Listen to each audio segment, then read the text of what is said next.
Friends, మీకు ఈ video నచ్చితే లైక్ చేయండి, సబ్స్క్రైబ్ చేయండి. ఈ బాలికని భూలోకానికి తీసుకువెళ్ళి ఆ నాగమణిని నేను సొంతం చేసుకుంటాను అని చిత్రగుప్తుడు మనసు అనుకుంటూ బాలిక అని ఆరు దగ్గరికి రాగానే ఆరు ఉలిక్కిపడి భయపడిపోతూ ఉంటుంది. ఏంటి బాలిక, నన్ను చూడగానే నువ్వు ఎందుకు అలా భయపడుతున్నావు బాలిక అని చిత్రగుప్తుడు అంటే మిస్టర్ చిత్రగుప్త నేను ఎవరో అని ఎంత భయపడిపోయానో. మిమ్మల్ని చూస్తే నాకు భయం వేస్తుంది. ఎందుకంటే ఇక్కడ పేరుకి మాత్రమే కదా రాజుగారు ఉండేది.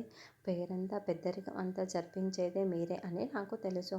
పైగా నన్ను మీరు ఇక్కడికి తీసుకువచ్చారు కదా, మీరు ఎంతటి సమర్థులో నాకు తెలుసు కదా, అందుకే ఇలా భయపడుతున్నాను అని ఆరు అనడంతో, చూడు బాలిక, నేను నిన్ను భూలోకానికి తీసుకొని వెళ్తాను. ఎందుకంటే గుప్తల వారు నీకు సోదరుడితో సమానం అన్నావు కదా, నేను కూడా అట్లనే అని చిత్రగుప్తుడు అనడంతో, ఏంటి మీరు నన్ను భూలోకానికి తీసుకువెళ్తారా, నిజమా? అయినా వద్దులేండి చిత్రగుప్త గారు, నన్ను కాపాడినందుకు గుప్తా గారి ఎటువంటి శిక్ష పడబోయిందో మీరు కూడా చూశారు కాబట్టి ఇక్కడే ఉంటాను అని ఆరు అంటుంది. ఏంటి బాలిక, నేను భూలోకానికి తీసుకువెళ్తాను అంటే రానంటుంది. లేదు లేదు, ఏదో ఒకటి మాయ చేయాలి, నేను నా తెలివిని ఉపయోగించాలి అని అనుకుంటూ మా రాజుగారు లేదు కాబట్టి ప్రభులు వారు వచ్చేవారు, నేను తీసుకొని వచ్చేస్తాను, అది తీసుకొని వచ్చేద్దాము అని చిత్రగుప్తుడు అనడంతో, ఏంటి రాజుగారు వచ్చే లోపల నాకు కావాల్సిందే నేను తీసుకొని ఇస్తే మళ్ళీ ఈ లోకానికి తీసుకొని వస్తారా? నేను నాగమణి కోసమే భూలోకానికి వెళ్తున్న విషయం మీకు ఎలా తెలుసు అని ఆరు అంటుంది. మేము చిత్రగుప్తుల వారు, మాకు తెలియని ఏముంటుంది, తెలుసు కదా, అన్నీ తెలుసు కదా అని భూలోకాన్ని తీసుకుని వెళ్తానురా బాలిక అని అనడం. అవునా, నిజంగానే తీసుకువెళ్తారు, అయితే ఎప్పుడు పదండి వెళ్దాము అని ఆరు అంటుంది. గుప్తా గారు ఇదంతా చాటు నుండి చూస్తూ చాలా సంతోషపడుతూ ఉంటారు. ఇప్పుడే అని చిత్రగుప్తుడు చెబుతూ ఉంటే, గుప్తా గారు టాటా బాయ్ బాయ్, నేను భూలోకానికే వెళ్తున్నాను అని ఆరు శాఖ చేస్తూ చెప్తూ ఉంటే, ఈ చిత్రగుప్తుల వారు బుట్టలో భయపడిపోయాడు అని గుప్తా గారు చాలా చాలా సంతోషపడుతూ ఉంటాడు. వెంటనే ధూమ్తక అని ఆయురుని భూలోకానికి తీసుకొని వచ్చేస్తాడు. తర్వాత బాగి అంజలిని రణబీర్ మనోహరి హాస్పిటల్కి తీసుకొని వెళ్ళడం, బ్లడ్ టెస్ట్ చేయించడం మొత్తం కూడా చెబుతుంది. ఏంటి మిస్ అమ్మ, నిన్న ఎంత జరిగిందా అని రాత్రి అడుగుతూ ఉంటాడు. అసలు నిన్న వాళ్ళు హాస్పిటల్కి ఎందుకు తీసుకెళ్లారు, ఆ బ్లడ్ ఎందుకు అని నాకు ఇంకా అర్థం కావటం లేదు, అడుగుతుంటే కూడా వాళ్ళు చెప్పటం లేదు అని బాగి అనడంతో, ఏమైనా మనం తెలుసుకోవాలి అని రాథోడ్ అంటాడు. ఇప్పుడు ఈ విషయం చెప్తే నీ మాట ఎవరు కూడా నమ్మటం లేదు, ఆధారాలు అడుగుతారు. ఆధారాలు ఎక్కడి నుండి తీసుకొస్తావు మిస్ అమ్మ అని రాథోడ్ అడుగుతూ ఉంటే, అవును, అసలు విషయము వాటి గురించి మాయం చేసేస్తుంది. ఇప్పుడు ఏం చేయాలి మిస్ అమ్మ అని రాథోడ్ అంటే, ప్రాబ్లం వచ్చిన తర్వాత ఆలోచించడం కాకుండా ప్రాబ్లంకి ముందే సొల్యూషన్ ఆలోచించడం చాలా మంచిది రాథోడ్, ఒక గంట కనపడుతూ ఉండాలి అని బాగా చెబుతుంది.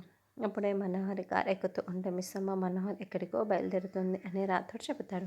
అయితే మనం కూడా ఫాలో అవుతాం పదా రాథోడ్ అని మనోహరి కారు వెనకాలే భాగ్య రాథోడ్ ఇద్దరు ఆటోలో బయలుదేరి వెళ్తూ ఉంటారు. మనోహరి ఒక చోట కార్ని ఆపేసి రణవీర్ కారు ఆపుకొని వెయిట్ చేస్తూ ఉంటే, రణవీర్ కారులో ఎక్కిస్తూ ఉంటుంది. అదేంటి, మనోహరి తన కార్ని అక్కడ పార్కింగ్ చేసేసి రణవీర్ కారులో వెళ్ళిపోతుంది అని మళ్ళీ రణవీర్ కార్ని భాగ్య రాథోడ్ ఇద్దరు ఫాలో అవుతూ ఉంటారు. రణవీర్ మనోహరి కార్ని ఒక గోల్డ్ షాప్ దగ్గర ఆపేసి లోపలికి వెళ్తూ ఉంటారు.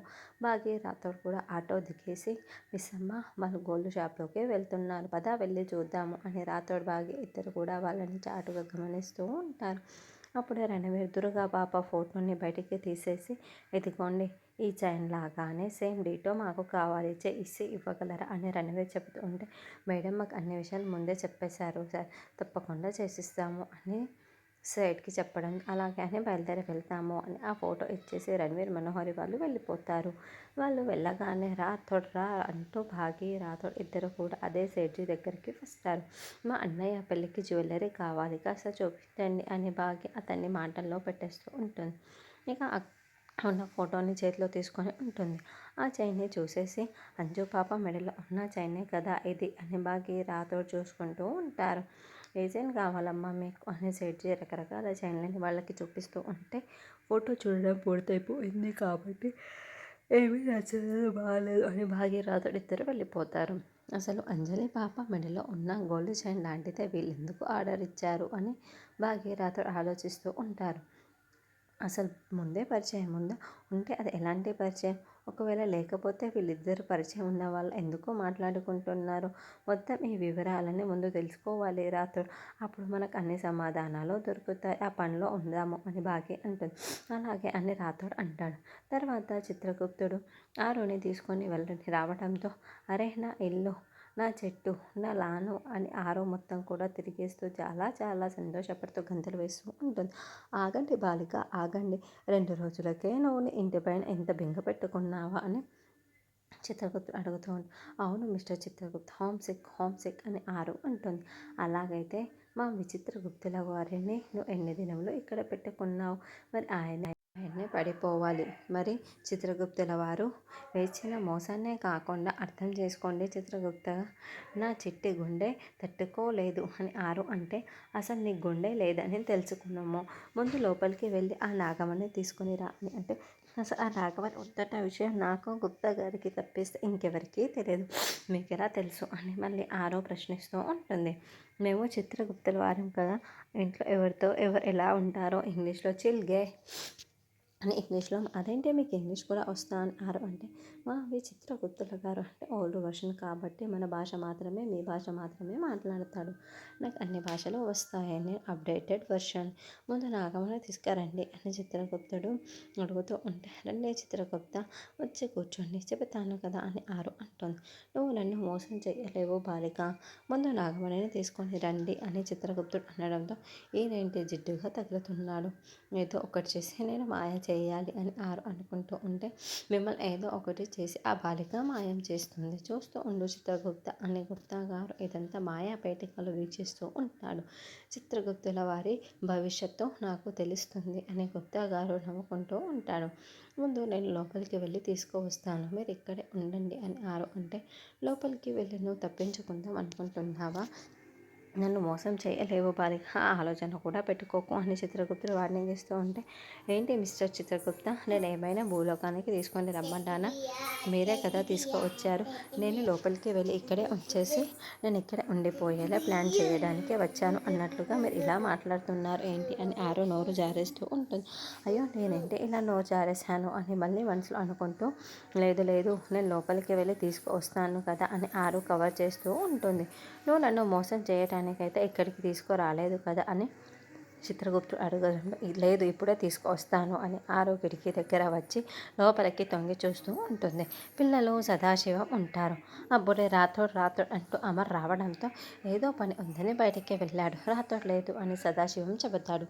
మిస్ అమ్మ అని అమర్ పిలుస్తూ ఉంటే ఏదో పని ఉందని 1 గంటలో వస్తానని మిస్ అమ్మ బయటికి వెళ్ళింది. లేదు అమర్ అని నిర్మలమ్మ చెబుతుంది. అవునా, ఇద్దరు లేరా అని ఎక్కడికి వెళ్ళారు అని అమర్ అడుగుకుంటూ ఉంటాడు. అరే మిస్ అమ్మ ఇంట్లో లేదంట, అయితే నాకు లోపలికి యాక్సెస్ ఉన్నట్లే అని ఆరు పిల్లల దగ్గరికి వచ్చేసి ఇంటిని చూసుకుంటూ వాళ్ళని చూసుకుంటూ ముచ్చిపోతూ ఉంటుంది. ఏంటి మిస్ అమ్మ మళ్ళీ బయటికి వెళ్ళిందా? ఈసారి ఏం ఇన్వెస్టిగేషన్ చేయడానికి వెళ్ళిందో? మిస్ అమ్మ జేమ్స్ బాండ్లా తయారైపోయి స్పైలా మారిపోయింది అని అంజు చెబుతూ ఉంటే అవి పొట్టిదానా, నువ్వేమి అంతలా మాట్లాడనవసరం లేదు, అదిగో మిస్ అమ్మ వస్తుంది అని ఆరు సోఫా వెనక్కి వెళ్ళి దాక్కొని ఉంటుంది. ఏంటి మిస్ అమ్మ, నువ్వు మళ్ళీ ఏం ఇన్వెస్టిగేషన్ చేయడానికి వెళ్ళావు? స్పైగా మారిపోయా, ఇప్పుడు ఏం కనిపెట్టావో చెప్పు అని అంజు అడుగుతూ ఉంటే మీలాంటి వాళ్ళు పక్కనే ఉంటే ఒక స్పై ఏంటి, ఎన్ని రకాల గెటప్ వేసినా తప్పే లేదు అని రాథోడ్ అంటాడు.